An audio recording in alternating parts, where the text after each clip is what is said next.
चला अजून एक घेऊ की आता पाकिस्तान म्हणतं नाही का त्याने एअरवे बंद केला.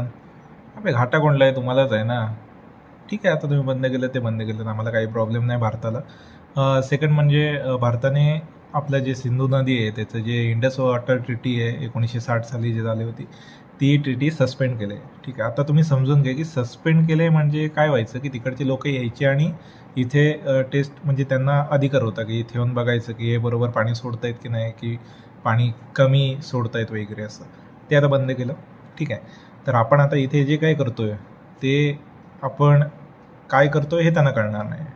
तर आता डेफिनेटली आपल्याला पाणी तर 80% द्यावंच लागणार आहे, कारण सिंधू नदीवर डॅम टाकलं तर ते पाणी आपल्याला कुठेतरी डायव्हर्ट करायला लागेल आणि ते डायव्हर्ट करायला आता सध्या तरी आपल्याकडे तेवढा एरिया नाही आहे किंवा ते प्रोव्हिजन नाही आहे की आपण ते पाणी डायव्हर्ट करू शकतो. सो त्या ट्रिटीमध्ये आपण ते पाणी डायव्हर्ट सध्या करू शकत नाही, तर कुठेतरी असं बांध वगैरे आपल्याला टाकून किंवा प्रॉपर ती सिस्टीम बनवून ते करावं लागेल. आणि ते केल्यानंतर पाणी एकदा का बंद झालं तर 80% जी काही शेती आहे पाकिस्तानमधली ती सिंधू नदीवर डिपेंड आहे.